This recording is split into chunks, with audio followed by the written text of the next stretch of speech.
প্রিয় কৃষি উদ্যোক্তা ভাই বন্ধুরা সকলে কেমন আছেন? আজ আমরা এসেছি একজন অভিজ্ঞ কৃষক, আইডল ফার্মার।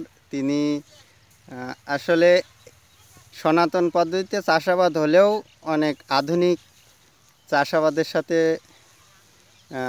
লেগে থাকার জন্য উনি চেষ্টা করেন। কিন্তু আসলে এই যে মাঠটা আপনারা দেখতে পাচ্ছেন, এইটা আধুনিক যে কাটলা ফসল যেটা বলে, মানে যেটা বোটা ছেঁড়া ফসল, সেইটা এখানে অতটা চাষ হয় না। তো এখানে দুইটা চাষ হয়, দুইটাই মাটির তলার ফসল। এক হচ্ছে কচুরমুখী, আমরা তো কচুরমুখী বলি, এবং আলু। তো আমাদের ইনি হচ্ছে কাকু হয়, এনার হচ্ছে পরিচয়টা জানবো। এবং এই দুইটা ফসল থেকে এর ভিতরে আরেকটা চাষ আছে কুমড়া। তো এই তিনটা ফসল করে ইনি কেমন লাভবান হচ্ছেন আমরা আপনাদের সামনে তুলে ধরবো। খুব মানে কম পরিশ্রম হয়, কিন্তু এর কিছু টেকনিক আছে যাতে ভালো, সবার ছাড়া ভালো ফলন হয়। এই জন্য আপনাদেরকে মেনলি পরিচয় করাচ্ছি। তো কাকু কেমন আছেন? ভালো আছে। তো আমাদের কৃষকদেরকে বলেন যে কোন টাইমে কোন মানে কি ফসল চাষাবাদ করেন, এবং এর সাথে কি প্রসেসিং করলে কৃষকরা হচ্ছে লাভবান হবে। এটা যেহেতু আমাদের কৃষকরা কিন্তু তরুণ, আর এখন যে সামনে যে দিনটা আসতেছে, আমরা তো নিজেরাও বুঝতে পারছি যে এখন চাকরিটাও খুব শোচনীয় হয়ে গেছে। আর বাংলাদেশ কৃষি প্রধান দেশ, আমাদের কৃষি নিয়েই বাঁচতে হবে। তো আপনারা এই বয়সে দেখতেই পাচ্ছেন কাকু বয়সটা অনেক বেশি, তো এই বয়সেও তিনি কৃষির সাথে যুক্ত। তো আপনি কতটুকু জায়গায় চাষাবাদটা করছেন? আমি ধরে 15 কাঠা জমিতে করেছি। তো 15 কাঠা জমিতে আমার ধরো কচুরমুখী করেছি, তাতে 1,20,000 টাকা মতন বিক্রি করছেন। ওইটা পুরা বাগান বিক্রি করে দিয়েছেন, ওরা উঠাই নিয়ে গেছে? ও, তা ওতে টোটাল কেমন খরচ হয়েছে আপনার? বীজ দিয়ে টোটাল হিসাব করে, নিজের বীজ হলেও একটা প্রায় 30,000 টাকা খরচ হয়েছে। এটা কয় মাসের ব্যবধানে? 10টি মাস আমরা বীজটা মাটিতে দিয়েছেন ধরো পয়লা বৈশাখের শেষে। এটা হাইব্রিড কচুরমুখী, তাই তো? এবার আপনি বলেন বেডের দূরত্ব, মানে একটা বেডের থেকে আরেকটা বেড এর দূরত্ব কেমন? দু হাতের থেকে 4-3 ওটা 7টা বলে, মানে 1.5 হাতের একটু বেশি। 1.5 হাতের একটু বেশি। আর একটা গাছের থেকে একটা গাছ কতটুকু? ওই ধরেন মুঠো মাত, মানে ওই 16 ইঞ্চি। 16 ইঞ্চি আর 16 ইঞ্চি না, হবে না 12 ইঞ্চি ধরেন। 12 ইঞ্চি। আর একটা বেডের থেকে আরেকটা বেড হচ্ছে 30 থেকে 32 ইঞ্চি, মানে 36 ইঞ্চিতে 2 হাত হয়, 32 ইঞ্চি 4 ইঞ্চি কম। হ্যাঁ, আর এইটা আপনারা লাগানোর সিস্টেমটা একটু বলেন যে কিভাবে লাগান? প্রথম আমরা চাষ করি, ধরেন আমরা তো এখন আলু করছি, আলু করার পরে ধরেন এখন কুমড়ো করবো, কুমড়ো করে চাষ করার পর মানে 4 খান চাষ দেবো, ভালো করে চাষ দেবো আর কি। আর আমার মাটি তো খুব ভালো মাটি, এখন দিয়ে আমার ওই এটা 10 মাটি, তাই তো? মাটি ভালো মাটি, রসপন্থা মাটি ভালো। এখন ওইটাই মানে 4 খান চাষ দেওয়ার পরে আমরা তো আমার বন দেই, ধরেন মানে ওই যেটা বিচুলি বা নাড়া বলে, হ্যাঁ নাড়া দেই। ওইটাই 1 বিঘা জমিতে কতটুকু পরিমাণ লাগে? 1 বিঘা জমিতে অন্তত ধরেন 25 বোঝা, মানে 1 বিঘায় প্রায় 1 বিঘার বিচুলি লাগে, বা নাড়া যদি দেওয়া হয় তাহলে 2 বিঘার নাড়া লাগতে পারে। হ্যাঁ, তো ওইটা আপনার চারা, আপনার ওই বীজটা লাগান কি ডাইরেক্ট সমান মাটিতে সিরিল কেটে লাগান? প্রথমে সমান মাটিতে সিরিল কেটে লাগাই মুখটা ঢেকে দেন, মুখটা আস্তে আস্তে ঢেকে দেই। তারপরে কতদিন পর ওইটা মাটি দিয়ে বেড করেন? ওই যে আপনার বন দিয়ে ঢাকার পরে 2.5 মাস পরে, তারপর ওই আবার গাছটা একটু মুঠো মাঝখানি মতো হয়ে গেলে 2 সাইডে সার দিয়ে ঢেকে দেন। তো ওইটা কতটুকু পরিমাণ? আমরা সাথে ধরেন ফসফেট দিয়ে বিঘি হই, ধরেন 30 কেজি বিঘি, 30 কেজি টিএসপি। আর ড্যাপ ধরেন 8 মণ, 20 কেজি। আর তার সাথে আর ইউরিয়া ধরেন 2 ফেলে দেয়, তো ইউরিয়া ধরেন দিই 1 মণ। 1 মণ মানে এখন দিলেন, দিয়ে আবার ঠিক 1 থেকে 1.5 মাস পরে আরেকটা চাপানে আর একটু ইউরিয়া আর ওর সাথে কিছু ড্যাপ দিয়ে দিলেন, মানে ড্রেন দিয়ে একটু পটাশ। আর ওর সাথে আর কি কি অনুখাদ্য দেন? মানে অনুখাদ্য বলতে যেমন বোরন, তারপরে ওসব কিছু দেন না? দানাদার বীজ? হ্যাঁ, দানাদার বীজ দেই। বিঘা প্রতি কেমন? 33 শতক বিঘা তো? হ্যাঁ, বিঘা প্রতি দেই 4 কেজি দেই। 4 কেজি। আর আর অন্য অন্য ট্রিটমেন্ট যেমন স্প্রেতে কি স্প্রে করেন এবং কতদিন পর পর করেন? ওই অন্তত 10-12 দিন অন্তর করি। 10-12 দিন অন্তর। ওইটা কি মানে পাতা লেদা পোকা আসে, যেটা আমরা এই অ্যাবামেন্টিং বেনজয়েড বলি গ্রুপের কীটনাশক। তো এইটা দর্শক 15 দিন পর পর দিতে হবে। আর তার সাথে 12-13 দিন পর। আর তার সাথে আপনারা একটু ছত্রাকনাশক দিবেন, যেমন এমিস্টার টপ আছে, তারপরে কার্বানডাজিম গ্রুপের ছত্রাক আছে। মাঝে মধ্যে গাছটা শক্ত থাকে, গাছের ইয়ে দিকে দিতে হবে, ভাব দিকে দিতে হবে। হ্যাঁ। আর এই আপনারা আরেকটা জিনিস খেয়াল রাখবেন, যখন গাছটা পরিপূর্ণ একটা বয়স হয়ে যাবে, আমরা 1 থেকে 2 বার নিড়ানি দেওয়ার চেষ্টা করব, যাতে বাগানটা পরিষ্কার থাকে।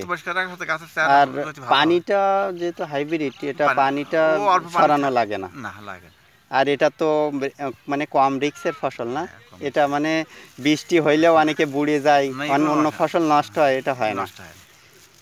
তো আপনারা কি মনে করেন যে আলুর ফসল করলে ওর সাথে কচুরমুখী করলে কি ফলনটা একটু বেশি হয়? আলুতে সারটা থেকে যায়? আলুর থেকে করলে কচুরমুখী ভালো হয়, মানে সারটা থাকে তো।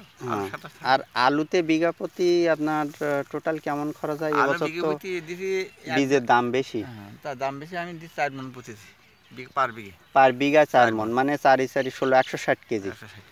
কত করে কেজি নিছে এবছর বীজ?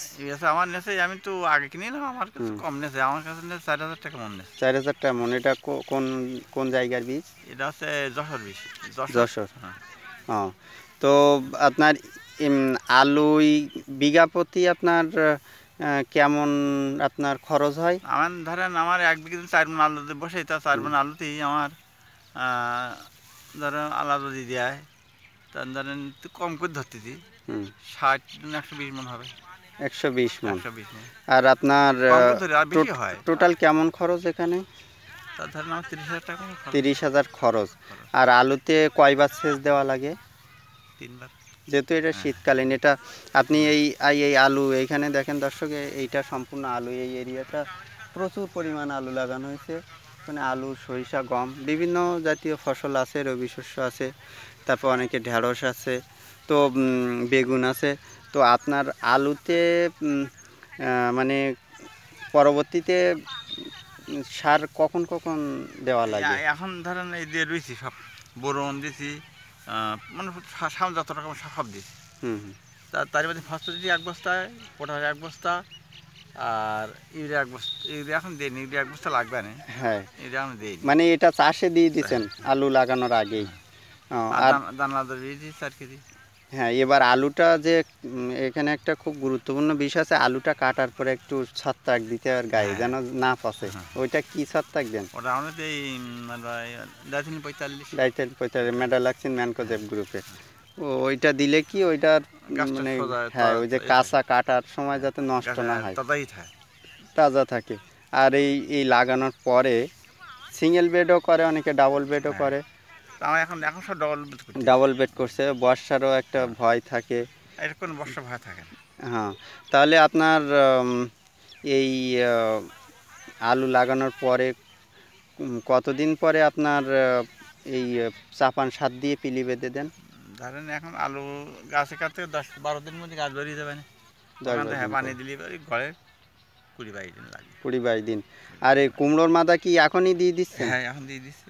ও, মানে এই একবারেই আপনার গাছটা বেড়ে যাবে, আপনার আলু যখন উঠা শেষ হয়ে যাবে, এই গাছগুলো আবার সোজা করে দিয়ে দেবেন, পরবর্তীতে আবার ওই কুমড়া হয়ে যাবে। মানে আলুর পরে কুমড়া, তারপরে কচুরমুখী, এই 3টা ফসল।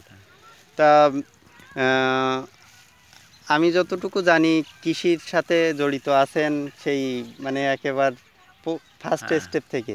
তো আসলে কি যারা তরুণ ছাত্ররা এখন কৃষির সাথে যুক্ত হচ্ছে, তাদের উদ্দেশ্যে কি বলবেন? এখানে কি আসলে সম্ভাবনা কিছু আছে, মানে টিকে থাকার জন্য বা নিজের কর্মসংস্থান করার পরিবেশ আছে? না, নিজে কর্ম তো খুব ভালো, সেটা হলে টিকে থাকা যাবে, আর লোকের দ্বারা করে টিকে থাকা যাবে। হ্যাঁ, মানে এখানে যেহেতু সবচেয়ে বড় কথা, আমরা যদি নিজেরা ওখানে পরিশ্রম না করি, সব যদি জনের ওপরে করি, কিন্তু সেখান থেকে কিছু আসলে এ করা সম্ভব না।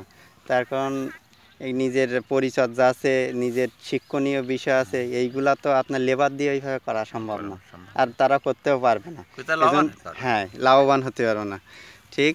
তো যাই হোক, আপনি কৃষির সাথে এখনও এই বয়সেও যুক্ত আছেন। আশা করি আপনার এই ভিডিও দেখে অনেক মানে ছাত্ররা বা যারা আমাদের চ্যানেলে সাবস্ক্রাইবার আছে তারা দেখে উপকৃত হবে, এবং আমরা যে ভিডিওগুলো এখন করি A to Z সবগুলাই বলে দিই, যাতে তারা ফার্স্ট স্টেপ থেকে লাস্ট পর্যন্ত মানে এই ভিডিও দেখে তারা ফসলটা করতে পারে। তো আলুতে আপনার আশা করা যায় এখান থেকে বিঘা প্রতি 40-50 হাজার থাকবে, তার বেশি থাকবে। এটা কয় মাসের ফসল? এটা ফাল্গুন মাসে, সে আজকে ধরো অগ্রহায়ণ মাস, ধরেন অগ্রহায়ণ, পৌষ, মাঘ, ফাল্গুন, 4 মাস। 4 মাস। তাহলে আলুটা লাগানো পড়ছে আপনারা এখানে অগ্রহায়ণ মাসের শেষের দিকে লাগান? শেষের দিকে 8 মাসের মধ্যে কদিন আছে, 22 তারিখ বোধ হয় নাকি? অগ্রহায়ণ মাসের 22, বাংলা বোধ হয় 22 তারিখ। আর কচুরমুখী লাগান কোন টাইমে? ধরেন বৈশাখ মাসের শেষ, জ্যৈষ্ঠ মাসের প্রথম। জ্যৈষ্ঠ মাসের প্রথম।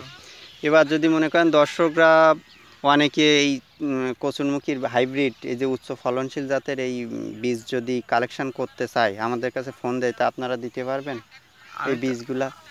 দিতে পারো, আমি বিশ্ব বিক্রি করে দিচ্ছি।